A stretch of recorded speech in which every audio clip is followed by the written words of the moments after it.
You are courting pain and death.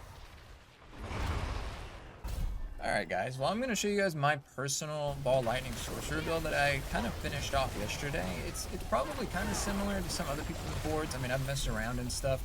The problem is that, I mean, despite what you see in their videos, which is them doing something for like 2 hours and showing you the absolute best they can do, you know, in the most perfect scenario where everything procs perfectly and all that shit, like, it's not, I don't know, their builds are good, but I like one board fits all PvE builds because I absolutely cannot stand having to respec a board. I mean, it's a little bit easier now with the refund all button, but it's still just a pain in the ass and I'd rather not deal with it. So this right here is what I think is probably one of the best boards you can put together for just like a general use. It's really good at killing Lilith. It's really good at doing nightmare dungeons. It's really good at doing Duriel, and all this is good, you know. It doesn't matter if you're solo, doesn't matter if you're duo, trio, or, you know, full party. It's pretty good all around. But I'm gonna stop rambling here, and we're just gonna get right into the build. All right, we're gonna start off with the skill tree here. I do want to point out real quick that I do have a Shaco. So let's go over to the enchantments here. I don't have to put a point into Firebolt to put Firebolt enchantment. So if that is the case and you do not have a Shaco, you just take 1 point from Precision Magic, put it into here, put it there, no big deal. This just makes enemies, this is important too, this makes all enemies burn when you hit them with any skill. And then Chain Lightning forms automatically after spending 100 mana. Let's go over to the skill tree again, go up here. So 1 point in Arc Lash just to get here, so you can gain movement speed when you hit enemies with Arc Lash. And then Chain Lightning, and then you can probably get rid of Greater Chain Lightning and put it here if you want to. I'd rather not. I mean, I'm just stuck in my ways, but technically I think it's better with mana cost reduction or even just life gain whenever you pop it. And then Potent Warding to get maximum resistances up. And then Flame Shield, we just went over that. Teleport, and then you want the damage reduction after teleporting. And then we got 1 into Elemental Attunement, just so occasionally when we critically strike, we'll reset the cooldown of a defensive skill. 3 in a Glass Cannon, of course, because multiplicative damage, but you take more damage. We do not have this on our amulet, though. We'll get to that in a second as well. This is where things are a little different. I mean, there's builds that use Frost Nova. I think the original Rage Gaming video used Frost Nova. They switched over to Ice Blades. A lot of people switched to Ice Blades. I prefer not to because I do enough damage without having to make like random mobs vulnerable. But I like making bosses vulnerable for 6 seconds because they do have things that do damage to vulnerable enemies. Now, I do plenty of damage to tier 100 mobs, vulnerable or not. It just rips through them either way. But going up against Duriel, Lilith, especially in a group where they have more damage reduction and health and all that stuff, this is really good. It's vulnerable 6 seconds. It's also a defensive skill. So, I mean, defensive skills matter with my build, as you'll see here in a little bit. Conjuration, Mastery, so you do more damage per Conjuration. There's only 2 into that. I've thought about getting rid of this because it doesn't really matter that much to me, but you do a lot of damage with it when you are in Unstable Currents because it'll cast random skills. Precision Magic for increased lucky hit chance because you do some lucky hit stuff in here. 1 into here to get here for Mana Shield to get damage reduction when you spend mana. And then using a cooldown grants you Barrier. This is insanely important. We do a lot of Barrier stuff in this build. Down here, of course, all as many as you can into Ball Lightning. This right here matters a lot. 200% of your attack speed bonus. Again, we'll get into that in a second. Down here, Invigorating Conduit just to gain some mana. Unstable Currents. Unstable Currents here, let it be noted that like increases your attack speed is increased by 25%. Really good with the Ball Lightning attack speed bonus. The attack speed bonus of Ball Lightning is absolutely huge, and you guys will see why. It does a lot of damage the more attack speed you have, though. Really all that matters. Enemies deal 50% less damage for 5 seconds after you critically strike them with a shock skill, and then critical strikes with shock skills increase your movement speed by 9%, which is important, as you will see when we get to the Vampiric powers. Overflowing energy, this is what I use when I'm just like going through mobs and enemies. If If I'm going, if I'm in like a 4-man group against Ethereal, I usually switch this over to Veer's Mastery. Now this, you'll still eat through tier 100 bosses solo, but if you have people with you and you're going against a boss, switch to Veer's Mastery. It's literally just a quick, like, no big deal. This will make it where when you pretty much, it says 15%, but you critically strike all the time, so you'll do a bunch of damage. 40%? Yeah, 40% multiplicative damage, essentially, to close enemies, which is a lot of damage. Let's go to Vampiric Powers real quick, just get this out of the way. I use Metamorphosis. I don't... people typically use the Lucky Hit, the Curse Touch, and you can. I just like having another way to get unstoppable.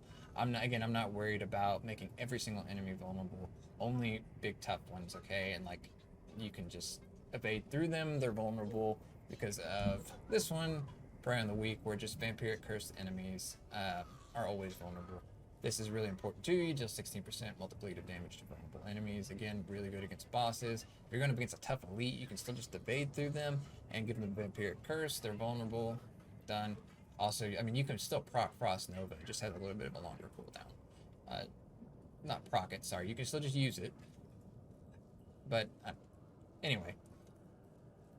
Hitting an enemy with a basic skill grants 4% attack speed, Moonrise. Really good. I mean, it's random because you're just hitting with Arc Lash in the middle of ball lightnings and stuff. But getting up to, when you get to not max stacks, 4 stacks with it, you get 16% increased attack speed. And that's really good. And then, when you hit the 5th one, you get 15% movement speed for 10 seconds, which is really good with Ravenous. And Ravenous is Lucky Hit, 20% chance to increase your attack speed by 40% of your total movement speed. So this will give you 15% more movement speed.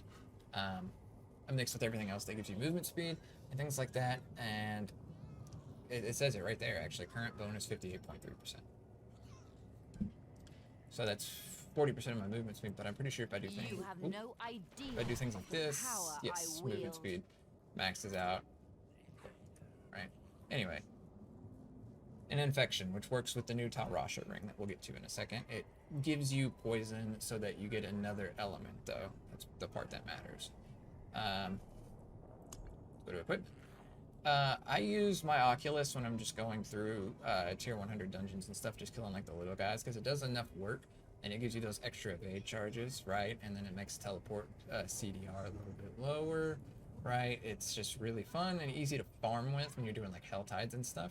But there's a best in slot weapon for like going against Thuriel, which is right here. Harlequin Crest, who would have saw it coming? Best helmet. It's best helmet for every build. I will have an alternative in the max roll guide for people to use. It'll just use Aspect of Might, so you get 20% damage reduction still. You just don't get the +4 to all skills, and you won't have resource gen. But it'll have the rest of the stats plus total armor, probably. It'll probably be all stats, max life, CDR, and then total armor. Because all stats matters because you got to hit those Paragon nodes in this build. Raiment of the Infinite, of the Infinite. Who would have thought, right? It's every build. Using Teleport, it's actually pretty nutty, just sucking all your enemies in and shit. And then you get +2 Rings of Glass Cannon, which is really good. That's another, 12% multiplicative damage. Damage to close enemies is good. Intelligence is good. Damage to stunned, I mean, you do stun them, but I kind of steered away from the damage to stun stuff in this build and just wanted to go all out damage everything because, I mean, it's meant to kill bosses, it's meant to kill mobs, right? Bosses aren't stunned unless they're knocked down. You're not really trying to, get them knocked down, you're just trying to kill them. So I don't really care about the damage to stun, but I guess it's okay for, like, killing mobs and stuff. Over the gloves, we got Storm Swell on the gloves. 30% multiplicative damage to vulnerable enemies. Again, even without mobs being vulnerable, you chew through them. But that 30% multiplicative damage when you like Frost Nova a boss, absolutely huge. Okay. Attack speed, crit chance, lightning critical strike damage, and then primary resource. You can do whatever you want where the primary resource is, and you can probably do it with whatever the lightning critical strike damage and stuff too. But I don't know. I like having the resource thing because this is one part that the build struggles in, and sometimes she says, "Hey, I have no mana." Usually it's a really quick fix, but there's been a few moments, but it doesn't generally happen, and it definitely doesn't really affect anything. And move on to Walt's Will, who would have thought? everybody uses the Vault's Will in every build because you become unstoppable when you do the Metamorphosis of Age. So that means that every single build has an easy way to become unstoppable and just get 40% free multiplicative damage. Damage reduction from close enemies. I want to go ahead and note too that like other builds still can use normal chest armor, right? And they'll have like my barbarian has a chest armor with damage reduction, total armor, damage reduction while fortified. That's really good. Sorcerer, you don't have that. You rely on barriers a lot. So just keep that in mind. If you are just like doing a ball lightning build for the first time, you are really squishy unless you have a barrier. But thankfully, every build has a barrier, or everything you do gives you a barrier. Essu's Heirloom, the evade granting movement speed is really good for the Ravenous bonus. Plus movement speed elite. Critical strike damage, which is good because this build is a critical strike build. Mana cost reduction, obviously really good, and then critical strike chance, 25% of your movement speed, really good. Accelerating on the dagger, so even though you do not have a core skill, the chain lightning that comes out of the enchantment is a core ability. So when those chain lightnings critical strike, you will get 25% increased attack speed, which matters for the bolt lightning. The upgrade. Conceded on the focus, which is 22% multiplicative damage, or up to 25% multiplicative damage. While you have a barrier. I don't have a 925, so I don't have the best. I didn't put my best one on there. I'm still trying to find one, but really good. I mean, you always have a barrier, and then multiplicative damage is always good. Critical strike chance, mana cost reduction, resource generation, and cooldown reduction. There's no damaging aspects on here. You could probably change out. I honestly think CDR is a joke most of the time. Don't come at me over that, but you could probably put like all stats if you're really struggling on your all stats, but you should generally be okay. I only don't meet the most unimportant ones because of the way that I have to set up. Talrashas, I mean, I had just a normal ring on with, what was it? I think I had to help deal with mobs. It was control, but this is just way better than that. The only thing I miss from my other ring is critical strike chance. That's really it. The rest of it's so much better. Just extra non-physical damage that makes up for the critical strike loss damage on the other ring. Lucky hit chance for the good resource gen, and even though cooldown reduction's a meme, it's still okay to have, obviously, especially on ring. And then the part that matters is the legendary affix of, for each type of elemental damage you deal, you gain up to 15% multiplicative increased damage for 4 seconds. What is it? The poison from Vampiric, the Vampiric power, really important here. It makes it where you get a third element. So if you use Ice Blades, you can get 4. Because if you can do frost damage, you can do lightning damage, and then everything's on fire. You get lightning and fire right off the rip. That alone is pretty good. That's, if you have a max roll ring, that's 30% damage, right? But you add that poison from the infection pox thing, and you get a third one. If you would rather go Ice Blades, you can get 4 for 60% multiplicative damage, but I'm going to settle at 45% because it's honestly good enough, in my opinion. Gravitational, the glue that holds the build together, it makes the ball lightnings orbit and do 25% multiplicative damage. And we got CC, critical strike damage, lightning critical strike damage, and resource generation. You can honestly change out one of the critical strike damages for max life, and you're probably better off for it, but I just have them both on here because I like to do a lot of damage. And then lastly, holy crap, this has been on 12 minutes. Anyway, disobedience on the aim, because you don't have a whole lot of protection or places to put protection affixes. The amulet, if you're using Shaco, the amulet is the only place you can put a defensive legendary affix. So disobedience goes here. Movement speed, total armor, +3 ranks of all mastery skills, and +3 ranks of Devouring Blaze. Devouring Blaze, I think I accidentally skimmed over it actually earlier, is super important here. 42% increased critical strike damage against burning enemies, not fire damage. The enemies just have to be burning, and you deal 42% multiplicative increased critical strike damage at them. Freaking huge. Way better than doing glass cannon because you essentially get the same amount of damage because you're trying to crit constantly in this build. When you do critical strike, you actually get 2% more multiplicative damage from the critical strike, and you don't have the downside of taking a lot of extra damage. If I did go over this, sorry, I've been rambling for almost 15 minutes. we can finally, lastly, go over to the Paragon. And we're just going to skim over this really quick. There'll be a max roll guide in the description of the video that you guys can literally just skip the entire video and go look at, and it'll give you the same result. But anyway, we go up here and we have Elementalists here. This is usually where people do put Elementalists. This gives you 10% multiplicative damage. That's all it is. It's because it gives you 5% stacked per element. You do lightning and fire right off rip. And then it also boosts your non-physical damage and resistance to all elements node by 75%. I've thought about putting Unleash here. I might test with it, but for now we got Elementalist there. We come down here, grab some extra life and some resistance to all elements. Hit the exact 40, come up here. This is where everybody puts Reinforced because it's the only real way you can get it and not go completely out of the way, except for this one node here. So we grab it here, grab the two rare nodes. Go this way, grab these non-physical damage and the max life nodes. We come up here, grab these ones, damage to elites, come over here. I can't remember the name of this board. What is it? Enchantment Master. Yep. And we come over here, Ceaseless Conduit, grab these lightning damages. We have Destruction here to give us more critical strike damage. And critical strikes increase all damage the enemies take from you by 2% multiplicative for 10 seconds up to 12% multiplicative damage. I grab all the nodes I can here, plus these lightning damages here. I grab this one little lightning resistance node here, not this one, because this one puts me to max lightning resistance. Come up here, what do we got here? It's Burning Instinct. Yeah, Burning Instinct. This one I have Tactician. I know a lot of people are running, Territorial now, which gives you damage to close and damage reduction from close enemies. I prefer to run Tactician. We come up here, these are damage to elite and damage to burning enemies. Remember, they're on fire from the firebolt.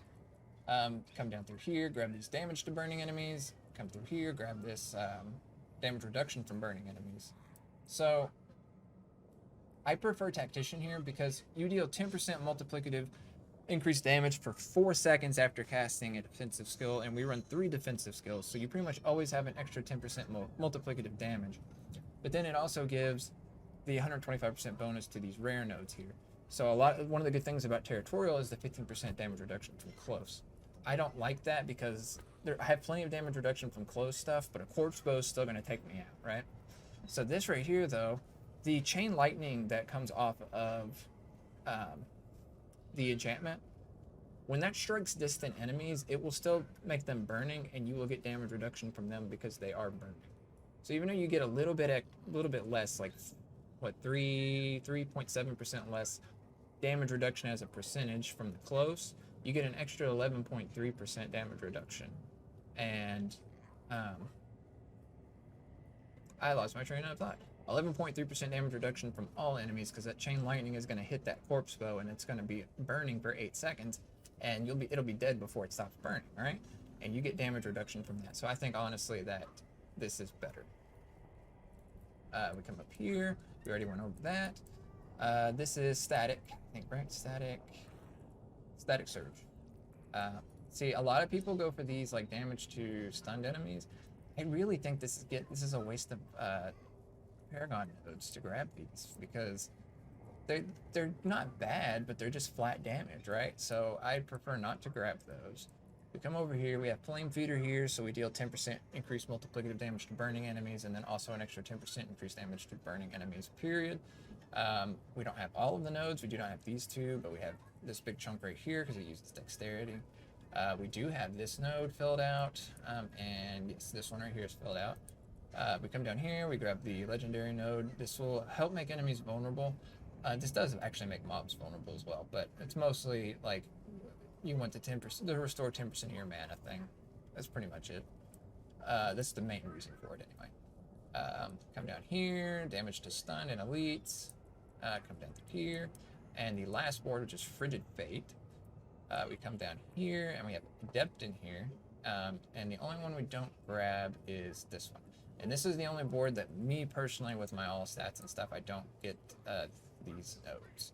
So you lose out on 10% vulnerable damage, which is not a big deal. That's 10% non-multiplicative damage. It's not a huge deal.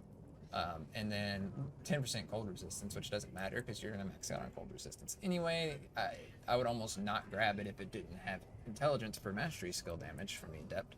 And then we come over here, grab these big clunked nodes right here for some more mastery damage. Come get the Frigid Fate legendary node, which will give you up to 30% multiplicative damage to vulnerable enemies, which is pretty good. It's good against the bosses, like I was talking about. So pretty much all the vulnerable stuff is aimed to be try to use them on bosses and things, because all the other enemies, they die pretty easy. You don't have to worry about making them vulnerable. Sometimes they are, and you do that extra damage, and that's cool and all, but you kind of just tear through them either way. So wow, it took me 20 minutes to get through this.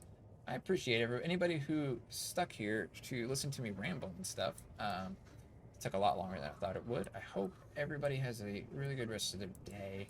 My character here is tired of being tired and sitting here. Again, build down in the description below. Any alternatives I have for certain things, I will go ahead and put those there too, because maybe you don't have Raiment of the Infinite yet. Well, I'll put a chest armor that is probably best to use until you get one. Same thing with the pants, because you can get this pretty easy, but the pants, you have to get them off Duriel for the most part. Like, yeah, you might get lucky and get them somewhere else, but you pretty much get them off Duriel. These you get off of Rushan. Poor Grigor, you don't get any of this crap off him. Appreciate anybody who watched the video. I'm going to stop rambling now, and I'm going to hit the stop recording button. Everybody have a good day.